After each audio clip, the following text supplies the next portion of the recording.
Yan guys, so yesterday I was at an event, no, invited by the Puma Philippines, yung napakagandang mga shoes, no. And I was invited by Miss Honey. She's the HR. Got to connect with the owner also, Mr. T, and also the other founders ng Puma. It's really a good activity. We had about 300 people attending the event, and I was able to meet each one of them. And it was really good activity because tingnan niyo guys, ang dami kong nakuhang very basic nga lang. Wala akong tablet, wala akong iPad or any registration form. I just had my notepad. Then, I was able to secure a lot of meetings, no, for this coming week. So what I did is just wrote it down.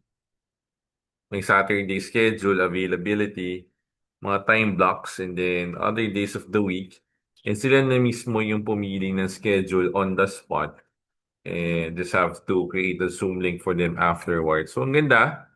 Really looking forward to meet all these people one by one via Zoom naman for a more detailed discussion of what kind of product or policy they would need and best fit them. And other than that, since it was located in a very prime office space, ang daming mga HR people, also group of companies that I was able to connect with.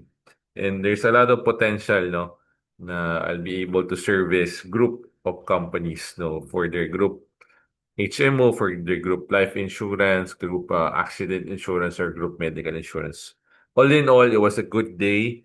It was a good activity. So if you can find something similar like that, if you know something like that, na an event that where we can connect, it's a good activity for us agents, for us insurance people to go to, no? Kasi doon talaga you'll be able to offer the product they would need, no?